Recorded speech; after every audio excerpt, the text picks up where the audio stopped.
The race for the 27th Congressional District in New York State is now set. On June 26th, former Erie County Executive Chris Collins defeated Iraqi war veteran David Bellavia in a GOP primary. So in November, it'll be Collins taking on incumbent Democrat Kathy Hochul. Carl Calabrese, managing partner of Masiello, Martucci, Calabrese and Associates, a Buffalo-based lobbying firm, joins us to offer some post-election analysis. Carl, first off, when you take a look at these two candidates, Kathy Hochul and Chris Collins, assess the quality of the two of them. Well, I would list both of them immediately as A-list candidates. Chris Collins has a very impressive resume. He's a well-known figure and name in Erie County and Western New York politics, being county executive.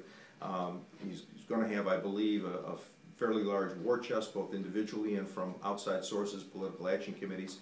And I think in this district, it's a very favorable Republican district, 7% Republican over Democrat overlay in terms of numbers. In terms of past elections and results of past elections, it may be closer to 10 to 12% favoring Republicans. And I believe that the issues he's going to stress that he talked about last night, taxes, the debt, energy independence, Obamacare, those are issues that will play well in this district. So those are his advantages. Kathy Hochul, she's the incumbent. That's always worth extra in the political business. She's also equally well known, and she is probably the best retail politician. And what I mean by retail is a politician who can really get down into the grassroots, meet people in groups, small groups, individually, and relate to them. She's got a natural, God-given ability to do that, and she's excellent at it, and that's a big advantage for her. So that's how I assess it right now. But again, two A-list candidates, no question about it. What are the major objectives for both of these camps? Well, you know, one of my favorite founding fathers is Samuel Adams, and Sam Adams had a very basic approach to political campaigns. He said, put your opponent in the wrong and keep him there. And I think you're going to see both candidates attempt to do that in different ways. I think from the Collins campaign, he is going to try to put Kathy Hochul as part of the Obama-Pelosi team.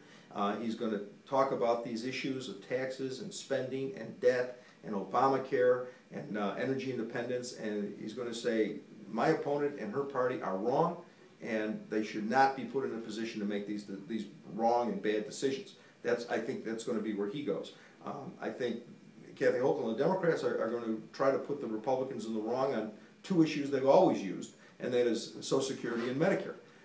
And so I think to watch the race along that, that framework, to see how each one tries to maneuver the other into the position of being wrong and tries to keep them there. That's what's going to be fascinating to watch this race. So what role do you see the national parties and the super PACs playing? A big role, and this is going to be a very well-funded campaign, I think, on the part of both candidates. Whatever candidate loses, I don't think it's going to be because of money or lack of money. Collins has an advantage going in, and Collins has a personal wealth that he'll be able to upfront his campaign. I believe he'll be successful in raising money, and I believe that the national party will be available to him, as well as the super PACs. Super PACs right now seem to be favoring Republican candidates nationwide in terms of raising money far in excess of what Democrat super PACs are doing. From Kathy Hochul's standpoint, I'm sure she's doing well raising money. It's interesting to look at how the Democratic Congressional Campaign Committee will play a role here. Not sure yet. There's lots of ways they could do it. I'm sure they're going to do a poll early on, and based on that poll, they're going to determine, is this a race that they want to invest money in, or do they walk away from it? If she's competitive at that first poll, they've got a choice. Do they put money in early and see how it plays out, or do they wait and see if she's well funded early, she uses her own dime, so to speak, and then they come in October, they poll, and if it's a competitive, close race, that's when they might come in with large amounts of money to finish the race. There's no set formula for determining that. That's up to the party. It depends on how many other races they're looking at, how many other races they think they have to defend, or how many other races they think they can knock a Republican off from before they make that decision to go with early money or late money. Carl, thanks very much. We'll talk again. Enjoyed it.